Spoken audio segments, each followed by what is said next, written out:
தேசியமும் தெய்வீகமும் ஒன்று என்று பேசிய இந்த மண்ணின் மைந்தர் முத்துராமலிங்க தேவர் அவர்களின் 118வது ஜெயந்தி விழாவை முன்னிட்டு பாட்டாளி மக்கள் கட்சியின் தலைவர் மருத்துவர் அன்புமணி ராமதாஸ் அவர்களின் வீர வணக்கத்தையும் இந்த இடத்தில் இந்த மண்ணில் கொண்டு வந்து சேர்ப்பதற்காக பாட்டாளி மக்கள் கட்சியின் சட்டமன்ற உறுப்பினர் மயிலம் சட்டமன்ற உறுப்பினர் சிவகுமார் அவர்களும் ராமநாதபுரம், தென்காசி, விருதுநகர், மதுரை, தென் மாவட்ட அத்தனை மாவட்ட செயலாளர்களும் இங்கு கலந்து கொண்டு எங்களது வீர வணக்கத்தையும் புகழ் வணக்கத்தையும் இங்கு செலுத்தி இருக்கிறோம்.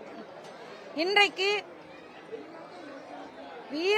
வீரமில்லாத விவேகம் கோழைத்தனம் என்று சொன்னார் முத்துராமலிங்க தேவர் அவர்கள்.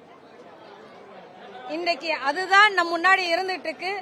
தமிழ்நாட்டில் மக்களுக்கான ஆட்சி நடந்து கொண்டிருக்காத இந்த வேளையில் வீரமுள்ள விவேகத்தோடு மக்களும் அரசியல் தலைவர்களும் செயல்பட வேண்டும் என்ற செய்தியை இந்த மண்ணிலிருந்து நாங்கள் எடுத்துச் செல்ல இருக்கின்றோம். அந்த உறுதிமொழி மக்களுக்காக மண்ணுக்காக உழைக்கின்ற உறுதிமொழியை அன்னாரின் இந்த நினைவிடத்திலிருந்து நாங்கள் உறுதியேற்றுக் கொள்கின்றோம்.